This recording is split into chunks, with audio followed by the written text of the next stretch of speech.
चलो अपने शुरू करते हैं त्रिभुज।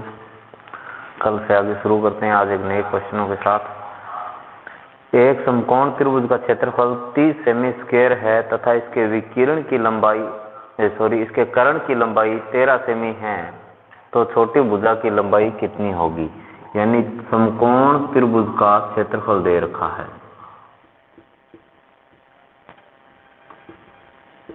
क्षेत्रफल है वो है अपने पास 30 सेमी स्क्वायर और कर्ण की लंबाई दे रखी है 13 सेमी। तो ये मान लेते हैं एक समकोण त्रिभुज है, इसका ये कर्ण है यानी ये 13 सेमी का है और इसका पूरे का क्षेत्रफल कितना है? 30 सेमी स्क्वायर। अब देखो इसकी दो भुजाएं मान लेते हैं, एक x है और दूसरी क्या है? y है। इसके अंदर अपने को ऑप्शन दे रखा है छोटी भुजा की लंबाई पूछिए, यानी छोटी भुजा क्या होगी? छोटी भुजा ऑप्शन ए है अपने पास 4 सेमी, बी 5 सेमी, सी 6 सेमी और डी 7 सेमी। तो देखो इसके अंदर अगर आपको पाइथागोरस ट्रिक पता है तो आप सीधा देखते ही इसको कर सकते हो, ठीक है ना। पाइथागोरस ट्रिक ऐसी संख्याएं हैं जो इस समकोण त्रिभुज के तीनों भुजाओं को प्रदर्शित करती है। जैसे 3, 4, 5, तो एक आधार हो जाएगी, एक लंब हो जाएगी और एक कर्ण हो जाएगी। इसी प्रकार 9, 12, 15 ये भी पाइथागोरस ट्रिक है। अगर इस प्रकार आपको याद है तो ये हो जाएंगे सीधे सीधे ही। जैसे 5, 12, 13, तो इसका कर्ण 13 दे रखा है और एक भुजा 12 आएगी, एक 5 आएगी, तो छोटी भुजा क्या हो जाएगी? 5 हो जाएगी। अगर पाइथागोरस ट्रिक आपको नहीं पता है तो अपने सीधा कैसे करेंगे इसको? तो सीधा कैसे करेंगे? देखो अपने इसका क्षेत्रफल कैसे निकालेंगे? तो क्षेत्रफल का सूत्र मैंने बताया था, समकोण त्रिभुज के क्षेत्रफल का सूत्र क्या होता है? 1/2 गुणा आधार गुणा ऊंचाई, यही होगा। क्षेत्रफल दे रखा है कितना? 30 बराबर 1/2 गुणा आधार गुणा ऊंचाई। अब देखो x गुणा y के बराबर क्या आएगा अपने पास? 2 भाग में है, इधर गुणा में आएगा तो 30 गुणे 2 कितना हो जाएगा? 60। क्या? x गुणा y, यानी x y का मान अपने पास क्या आ गया? 60 आ गया है। इसके बाद देखो ये कर्ण दे रखा है, तो पाइथागोरस प्रमेय क्या होती है? पाइथागोरस प्रमेय यह होती है कि आधार स्क्वायर प्लस लंब स्क्वायर बराबर कर्ण की स्क्वायर। तो x square plus y square बराबर कितना है? 169 हो गया, ठीक है। अब अपने ये देखना है कि ऐसी दो संख्याएं लेनी है जिनका गुणा तो क्या आ जाए? 60 आ जाए और जिनके वर्गों का जोड़ क्या आ जाए? 169 आ जाए। या फिर आप इसको ऐसे करो कि x प्लस वाई है, इसकी होल स्क्वायर खोलेंगे तो क्या आएगा? x square plus Y square plus X Y, ठीक है। तो x square plus Y square कितना है? 169 है। एक्स वाई कितना है? 2xy, तो 2xy 2 इंटू एक्स वाई कितना है? 60। तो ये कितना आ जाएगा? 169 प्लस 120 9 8 2 289 क्या आ गया? x प्लस वाई की होल स्क्वायर आ गई। तो x प्लस वाई क्या आ जाएगा? अब स्क्वायर दूसरी तरफ जाएगी तो रूट में जाएगी 289 के, तो ये कितना आ जाएगा? 17। क्या आ गया? x प्लस वाई का मान। यानी x और y ऐसी दो संख्याएं हैं जिनको जोड़ने पर क्या होता है? 17 होता है। तो यहाँ से देखो पहले 4 सेमी उठाते हैं, 4 सेमी उठाएंगे तो दूसरी क्या आ जाएगी? 13। तो 13 तो अपने पास कर्ण है, तो कोई दूसरी भुजा 13 तो हो नहीं सकती क्योंकि सबसे बड़ी भुजा कर्ण होती है। तो अपने 5 लेते हैं, 5 लेंगे तो दूसरी क्या आ जाएगी? 12 आ जाएगी। यानी 12 5 60, 5 की वर्ग 25, 12 की 144, कितना हो गया? 169 हो गया। तो ये सही हो रहा है अपना। बताओ कन्फर्म हुआ क्या? ठीक है, तो अपने नेक्स्ट क्वेश्चन की तरफ चलते हैं।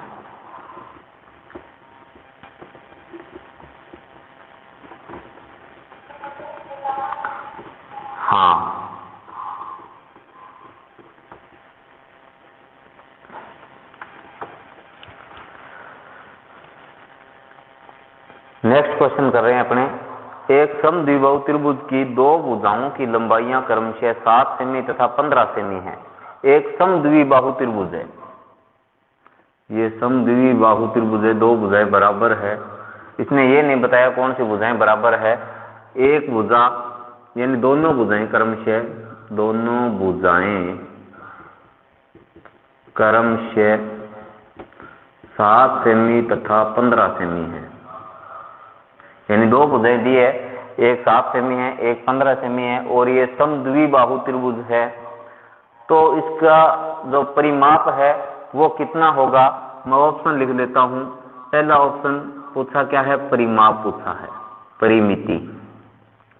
ए है 29, बी है 37 और सी है 22 और डी कोई नहीं। बताओ कितना होगा। परिमाप पूछा है, परिमाप मतलब सभी भुजाओं का योग। 29 होगा या 37 होगा या 22 होगा या कोई नहीं होगा। 29 और बताओ।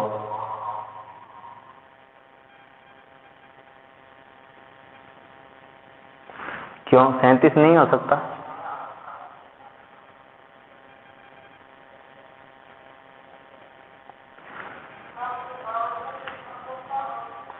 समद्विबाहु त्रिभुज है, देखो 29 नहीं हो सकता। 29 क्यों नहीं हो सकता? देखो कल अपने एक बात पढ़ी थी कि दो भुजाओं का योग, दो भुजाओं का योग तीसरी भुजा से बड़ा होता है।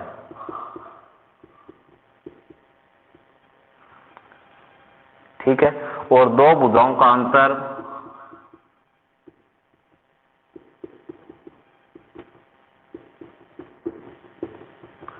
तीसरी भुजा से छोटा होता है।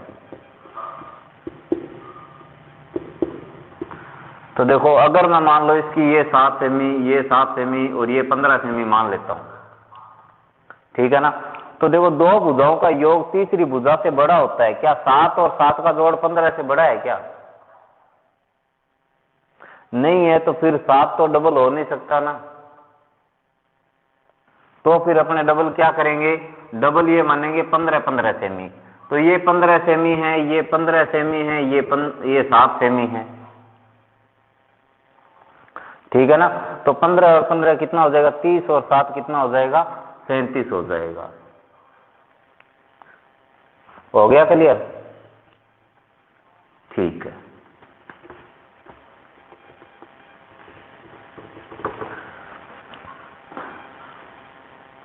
एक 12 सेमी आधार वाले त्रिभुज का क्षेत्रफल 12 सेमी भुजा वाले वर्ग के समान हो। यानी 12 सेमी आधार वाले त्रिभुज का क्षेत्रफल, ये त्रिभुज है और इसका आधार 12 सेमी है ये, और एक वर्ग है, इसकी भुजा भी कितनी है, 12 है। इसका क्षेत्रफल और त्रिभुज का क्षेत्रफल दोनों क्या है, बराबर है। यानी 12 सेमी आधार वाले त्रिभुज का क्षेत्रफल बराबर किसके है, 12 सेमी भुजा वाले वर्ग के क्षेत्रफल के बराबर है। ठीक है। यदि त्रिभुज भुजा के समान है तो त्रिभुज के शीर्ष लंब की लंबाई, तो त्रिभुज के शीर्ष लंब की लंबाई क्या हो जाएगी भाई, ये शीर्ष लंब है, इस लंब की लंबाई ज्ञात करनी है। तो इस लंब की लंबाई ज्ञात करनी है, तो देखो ये आधार हो गया और ये क्या हो गई, ऊंचाई हो गई।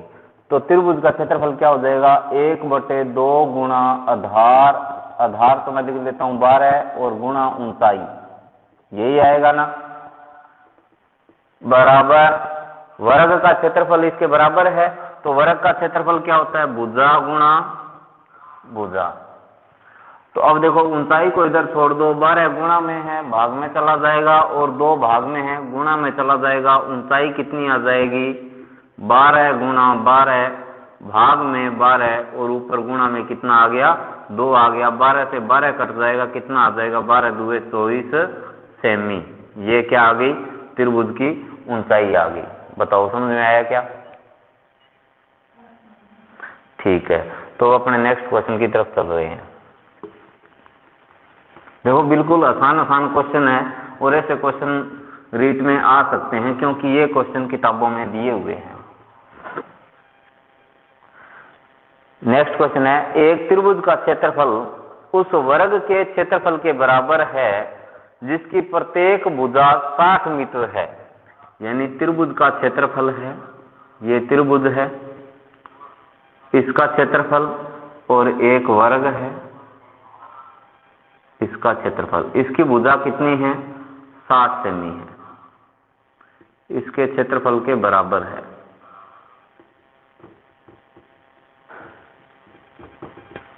और इसका क्षेत्रफल ये बराबर है। अब आगे क्या कह रहा है, यदि त्रिभुज के शीर्ष लंब की लंबाई 90 मीटर हो, ये शीर्ष लंब है, इसकी लंबाई कितनी है, 90 मीटर है, तो ये भी मीटर में दिया हुआ, सॉरी, ये 60 मीटर है, इस वर्ग की भुजा और लंब की लंबाई कितनी है, 90 मीटर है, तो इसके आधार की लंबाई ज्ञात करनी है, ये x कितनी होगी। तो जैसे अपने अभी किया था ठीक वैसे ही करेंगे, दोनों का क्षेत्रफल बराबर है तो क्षेत्रफल का सूत्र लगाएंगे 1/2 गुणा आधार गुणा में ऊंचाई 90 बराबर वर्ग का क्षेत्रफल है, तो वर्ग का क्षेत्रफल क्या होता है, भुजा गुणा भुजा होता है। अब देखो आधार के बराबर क्या आ जाएगा, जो गुणा में असंख्या है वो भाग में चली जाएगी और जो भाग में है वो गुणा में चली जाएगी, तो 60 गुणे 60 और गुणा में आ जाएगा 2 और भाग में कितना आ जाएगा 90। 30 दुए 60, 30 तिये 90 और 20 तिये 60, 20 दुए 40, 40 दुए 80 मीटर क्या आ जाएगा, आधार आ जाएगा। बताओ समझ में आई क्या बात कि त्रिभुज का आधार कैसे निकालेंगे यदि लंब दिया है और वर्ग का क्षेत्रफल दिया हुआ है तो। ठीक है,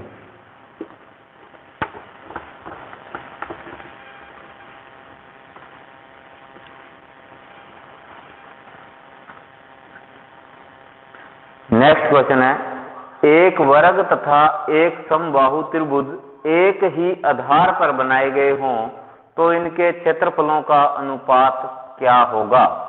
यानी एक वर्ग है, ये मान लेते हैं वर्ग है, और इसी आधार पर एक त्रिभुज बना हुआ है, तो ये भी कौन सा त्रिभुज है, समबाहु त्रिभुज है, ध्यान रखना समबाहु। अब देखो कि वर्ग की भुजा क्या मान लेते हैं अपने, ए मान लेते हैं, तो वर्ग की भुजा ए है, ये भी ए है, ये भी ए है। अब देखो समबाहु त्रिभुज की भुजा भी क्या होगी, समबाहु त्रिभुज की ये भुजा ए है तो ये भी क्या होगी, ए, और ये भी क्या होगी, ए होगी। तो अब ये कह रहा है कि एक वर्ग तथा एक समबाहु त्रिभुज एक ही आधार पर बनाए गए हो तो इनके क्षेत्रफलों का अनुपात क्या होगा। तो इनके क्षेत्रफलों का अनुपात निकालना है, तो सबसे पहले समबाहु त्रिभुज है, तो समबाहु त्रिभुज का क्षेत्रफल क्या होगा, तो तीनों भुजाएं हैं तो √3/4 इंटू भुजा स्क्वायर, वॉइस बंद करो भाई,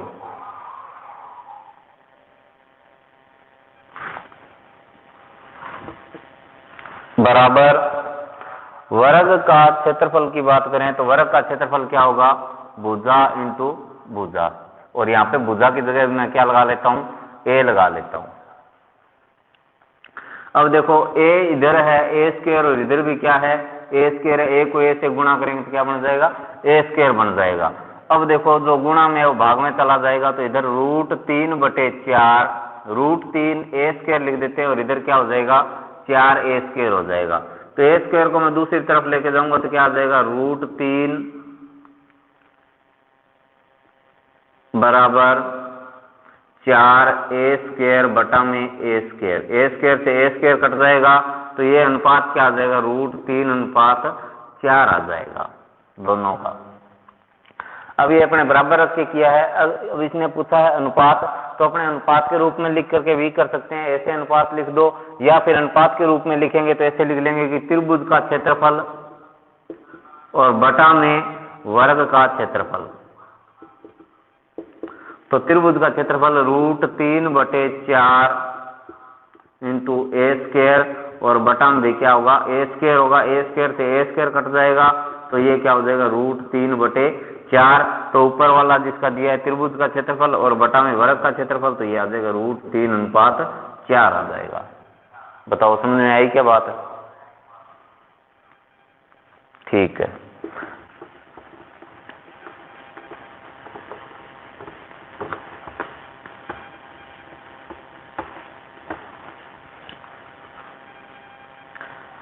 नेक्स्ट क्वेश्चन है, एक त्रिभुज के आधार की लंबाई 15 मीटर है तथा ऊंचाई 12 मीटर है। एक दूसरे त्रिभुज का क्षेत्रफल इस त्रिभुज के क्षेत्रफल का दुगना है। अब दूसरा जो त्रिभुज है, इस त्रिभुज के आधार की लंबाई 20 मीटर है तो इस त्रिभुज की ऊंचाई क्या होगी? देखो दो त्रिभुजों की बात कर रहा है ये त्रिभुज है पहला और ये दूसरा त्रिभुज है। अब ये कह रहा है कि पहले त्रिभुज में आधार की लंबाई 15 मीटर है तथा ऊंचाई 12 मीटर है। ये ऊंचाई ये 12 मीटर है और आधार की लंबाई 15 मीटर है। और जो दूसरा त्रिभुज है ये कह रहा है कि इसके आधार की लंबाई 20 मीटर है, ये 20 मीटर है। अब इसने कहा है कि दूसरे त्रिभुज का क्षेत्रफल इस त्रिभुज के क्षेत्रफल का दुगुना है, यानी ये पहले से दुगुना है। तो मैं अगर इस त्रिभुज के क्षेत्रफल को दुगुना कर दूं तो इस त्रिभुज का क्षेत्रफल है वो दूसरे त्रिभुज के क्षेत्रफल के क्या हो जाएगा? बराबर हो जाएगा, क्योंकि ये तो पहले से 2 गुना है। तो 2 से इसको गुणा करेंगे तभी ये इसके क्या होगा? बराबर होगा। तो अब दोनों का क्षेत्रफल निकालते हैं। अब इसके आधार की लंबाई पूछिए कि ये लंबाई कितनी होगी। तो दोनों त्रिभुजों का क्षेत्रफल लगाएंगे तो 1/2 गुणा आधार है 15 गुणा ऊंचाई कितनी है 12 और बराबर लिखेंगे क्या 1/2 गुणा आधार 20 गुणा ऊंचाई h। ठीक है। अब अपने बराबर इनको कर रहे हैं। तो मैंने पहले भी कहा है कि ये 2 गुणा है तो इसको 2 से गुणा करेंगे तभी बराबर होगा। तो इसको 2 से क्या कर रहे हैं? गुणा कर रहे हैं। तो इसको 2 से गुणा करेंगे तो 2 से 2 कट जाएगा। इधर देखो h को छोड़ दो, बाकी जो चीज है गुणा में उसको भाग में ले जाओ और जो भाग में संख्या है उसको गुणा में ले जाओ। तो क्या आएगा? 15 गुणा 12 गुणा में 2 और भाग में कितना आ जाएगा? 20 बराबर कितना बचेगा? h। अब इनको काट लो। 5 तिये 15, 5 चौके 20, 2 दुए 4, 2 छीके 12, 6 तिये 18 मीटर क्या आ गई अपने पास? h का मान आ गया और ये इसने पूछा है। बताओ समझ में आई क्या बात? ठीक है। तो अब अपने नेक्स्ट क्वेश्चन की तरफ बढ़ रहे हैं।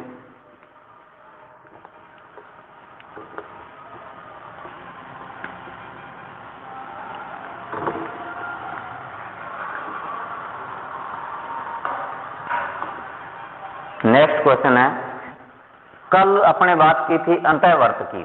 समबाहु त्रिभुज के अंतःवर्त का क्षेत्रफल निकाला था ना अपने। तो आज अपने एक अलग टाइप का क्वेश्चन लेके आ रहे हैं। एक समबाहु त्रिभुज के आधार की ऊंचाई 21 सेमी है तो इसके परिवर्त का क्षेत्रफल क्या होगा? एक समबाहु त्रिभुज है ये और इसके आधार ये जो ऊंचाई है वो कितनी है? 21 है। अब इसका परिवर्त ये हो गया परिवर्त इसका। ठीक है। तो परिवर्त का क्षेत्रफल निकालना है तो परिवर्त का केंद्र यहाँ होगा, क्योंकि यहाँ से अपने ये माध्यिका इस प्रकार से जाएगी तो ये जो बिंदु आएगा यहाँ से शीर्ष के ऊपर टच कर रहा है तो शीर्ष को लेना है त्रिज्या। और अगर ये अंतःवर्त होता तो यहाँ से यही टच करता तो त्रिज्या अपनी क्या हो जाती? ये हो जाती जो इसकी भुजा को मिला रही है इस केंद्र से। तो ये परिवर्त का केंद्र आ गया अपने पास। परिवर्त के केंद्र से अपने इसको निकालना है परिवर्त की त्रिज्या। तो मैंने कल भी बताया था कि माध्यिकाएं हैं, त्रिभुज की माध्यिकाएं वो 2:1 में एक दूसरे को क्या करती है? विभाजित करती है। 2:1 में विभाजित करती है, यानी 3 टुकड़े करने हैं। तो ये आधार की ऊंचाई दे रखी है, आधार से ऊंचाई कितनी? 21 दे रखी है। तो इसके 3 टुकड़े करेंगे तो r का मान कितना आ जाएगा? 21/3, यानी r का मान कितना आएगा? अब देखो एक टुकड़े का मान आया है 7 तो इस नीचे वाले का 7 है, ये तो अपने चाहिए ही नहीं। आर तो क्या होगी हमारी, यहाँ से लेकर के ऊपर वाले शीर्ष तक होगी ना, तो 2 इंटू आर, तो यहाँ पे भी 2 से गुणा कर लेंगे और यहाँ पे 2 से गुणा करेंगे तो कितना आ जाएगा, 14 सेमी आ जाएगा। अगर अंतःवर्त की बात होती तो अंतःवर्त की त्रिज्या कितनी आ जाती, 7 ही आ जाती। अब परिवर्त की बात है तो त्रिज्या कितनी हो जाएगी, 14 सेमी हो जाएगी। बताओ इतनी बात समझ में आई क्या? देखो परिवर्त की त्रिज्या निकालनी है। कल मैंने बताया था कि ये जो माध्यिका है वो एक दूसरे को 2:1 में विभाजित करती है, यानी 3 टुकड़े करने हैं। 3 टुकड़े करने हैं। ऊपर वाले जो टुकड़ा है वो 2 हिस्सों में बटा हुआ है और नीचे वाला 1 हिस्सा है, तो 2 हिस्से का मान निकालना है, क्योंकि यहाँ से त्रिज्या तो अपनी यही होगी ना, यहाँ से यहाँ तक, इस शीर्ष बिंदु तक, तो यहाँ से यहाँ त्रिज्या निकालनी है, यानी 2 टुकड़ों का मान लेना है। तो आर का मान क्या होगा, ये 2 टुकड़े हो जाएंगे। समझ में आई ना, आर का मान क्या हो जाएगा, ये 2 टुकड़े हो जाएंगे। तो इसको किससे गुणा करना पड़ेगा, 2 से गुणा करना पड़ेगा, क्योंकि कल तो अपने यही त्रिज्या ले रहे थे, तो एक ही टुकड़ा था, एक का मान 3 से भाग देते, एक टुकड़े का मान आ रहा था। लेकिन 2 टुकड़े लेने हैं तो 2 टुकड़े से गुणा करना पड़ेगा, 2 से, तो कितना आ जाएगा, 14 सेमी आ जाएगा अपने पास में। अब इस परिवर्त की क्षेत्रफल निकालना है। परिवर्त का क्षेत्रफल क्या होगा, वर्त का क्षेत्रफल क्या होता है, पाई आर स्क्वायर होता है। पाई का मान 22/7, आर का मान कितना है, 14 इंटू 14। 14 में 7 का भाग देंगे तो कितना आ जाएगा, तो ये आ जाएगा अपने पास 22 इंटू 2 इंटू 14। तो अब देखो 22 को 2 से गुणा करेंगे कितना हो जाएगा, 44, और 44 को 14 से गुणा करेंगे तो कितना हो जाएगा, 616 सेंटीमीटर स्क्वायर। ये आ जाएगा अपने पास परिवर्त का क्षेत्रफल। बताओ समझ में आई क्या बात? ठीक है, तो अब अपने नेक्स्ट क्वेश्चन करते हैं। इसी आधार पर एक नेक्स्ट क्वेश्चन है इसी प्रकार का। अब देखो उसके अंदर क्या है कि एक समबाहु त्रिभुज के आधार की ऊंचाई 6 सेमी है। अब आधार की ऊंचाई है वो कितनी ले ली अपने, 6 सेमी ले लिए। तो इसके अंतःवर्त तथा परिवर्त के जो वर्त बने हुए हैं उनका क्षेत्रफलों का अनुपात क्या होगा, यानी अंतःवर्त जो बन रहा है उसका और जो परिवर्त बन रहा है उसका क्षेत्रफलों का अनुपात पूछा है, अंतःवर्त और परिवर्त। तो देखो इस 6 को बांटना है ना कितने भागों में, 3 भागों में, क्योंकि माध्यिकाएं हैं वो क्या कर रही है, 2:1 यानी 3 टुकड़ों में बांट रही है। तो देखो अंतःवर्त की त्रिज्या कितनी होगी, अंतःवर्त की त्रिज्या, तो इस 6 को 3 भागों में बांटेंगे तो कितनी आ जाएगी, 2 सेमी आ जाएगी। तो परिवर्त की त्रिज्या कितनी रहेगी, 4 रहेगी। जैसे पिछले वाले में था 21, तो इस नीचे वाले की 7 आ गई तो ऊपर वाले की 14 बची थी ना, तो ठीक इसी प्रकार से इसकी 2 आ गई है अंदर वाले की, तो बाहर वाले की क्या आ जाएगी, 4 आ जाएगी। अब देखो अंतःवर्त का क्षेत्रफल और परिवर्त के क्षेत्रफल का अनुपात पूछा है, यानी अंतःवर्त का क्षेत्रफल, अंतःवर्त का क्षेत्रफल अनुपात में क्या है, परिवर्त का क्षेत्रफल। तो अंतःवर्त का क्षेत्रफल क्या होगा, पाई r1 की स्क्वायर बटा में पाई r2 की स्क्वायर। अब देखो पाई तो दोनों में समान ही है ना, 22/7 ही आएगा दोनों जगह मान, तो पाई से पाई कट जाएगा। r1 का मान कितना है अंतःवर्त में, तो 2 इंटू 2, और r2 का मान कितना है, 4 इंटू 4, तो 2 दूए 4, 2 से ये कट जाएगा पूरा पूरा 4। अब क्या बचा है, 1:4। अगर ये पूछे, अब देखो इस क्वेश्चन को ध्यान से देखना, अगर ये पूछे कि अंतःवर्त का क्षेत्रफल का अनुपात का परिवर्त के क्षेत्रफल से अनुपात, क्षेत्रफल से अनुपात, तो आ जाएगा 1:4। अगर ये कह दे कि परिवर्त का क्षेत्रफल का अंतःवर्त के क्षेत्रफल से अनुपात, हाँ, तो ये क्या हो जाएगा, 4:1 हो जाएगा, उल्टा हो जाएगा। ध्यान रखना, इस लैंग्वेज का ध्यान रखना, क्योंकि लैंग्वेज का ध्यान नहीं रखोगे तो ये दोनों ऑप्शन आपको मिलेंगे और फिर गलत होने की संभावना बढ़ जाती है। तो ये क्वेश्चन समझ में आ गए होंगे। एक क्वेश्चन और बता हुआ है अपना लास्ट त्रिभुज का, फिर अपने त्रिभुज कंप्लीट हो जाएगा।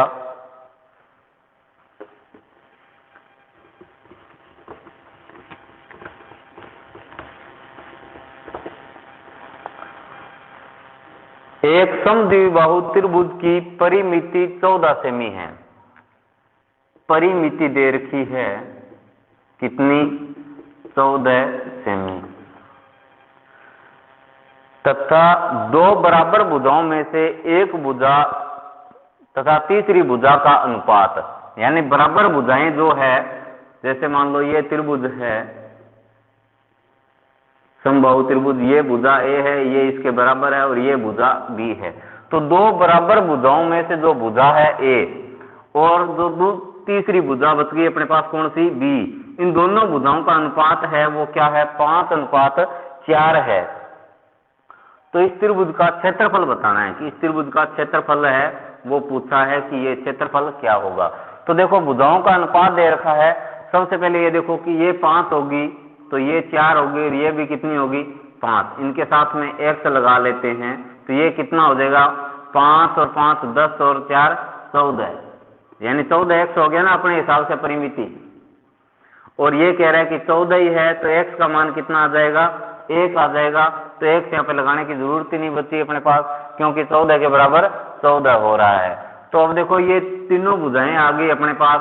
अब इसका क्षेत्रफल निकालना है तो या तो समद्विबाहु त्रिभुज के क्षेत्रफल से निकाल लो, या फिर आप विषमबाहु त्रिभुज का जो क्षेत्रफल का सूत्र बताया था उससे भी निकाल सकते हो, किसी से भी निकाल लो, दोनों से उत्तर सेम ही आएगा। तो देखो समद्विबाहु त्रिभुज का क्षेत्रफल क्या बताया था मैंने? b/4 रूट में 4b² 4a² माइनस b² था। यही था सूत्र अपना, b/4 रूट में 4a² माइनस b²। अब देखो यहाँ पे a समान भुजा है तो b का मान कितना है अपने पास? 4/4 रूट में क्या है? 4 × a²। a कितना है? 5 की स्क्वायर माइनस 4 b की 4 की स्क्वायर। तो 4 में 4 का भाग देंगे तो 1 हो जाएगा। और रूट में क्या है? 4 × 5 की स्क्वायर 25 माइनस 4 की स्क्वायर 16। अब देखो 25 को 4 से गुणा करेंगे तो ये हो जाएगा 100 और माइनस में कितना हो गया? 16। 100 में से 16 घटाएंगे तो ये कितना बचेगा अपने पास? 84।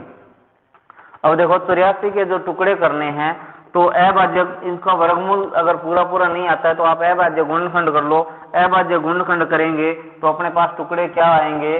तो 2 × 2 × 3 × 7, 7 ये 21, 21 2 42, 42 2 84, यानी ये टुकड़े हो गए पूरे। अब देखो जो जोड़ा बन रहा है उसको बाहर निकाल लो और जिसका जोड़ा नहीं बन रहा है उसको अंदर ही छोड़ दो। तो ये 2 बाहर आ जाएगा और अंदर क्या बचेगा? 7 ये 21, 2 √ 21 सेमी स्क्वायर, इसका क्या आ जाएगा? क्षेत्रफल आ जाएगा। बताओ समझ में आई क्या बात? क्लियर हो गई क्या? ठीक है।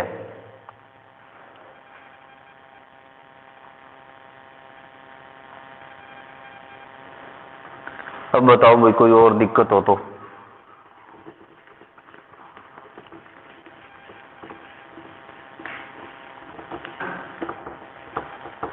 कोई क्वेश्चन हो तो पूछो।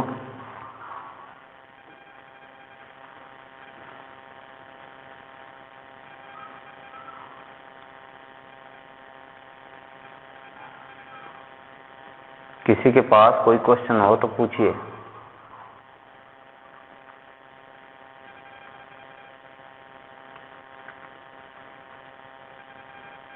नहीं है? चलो फिर ठीक है। तो आज की क्लास यहीं समाप्त करते हैं फिर अपने, ठीक है ना? कल फिर आएंगे एक नए टॉपिक के साथ।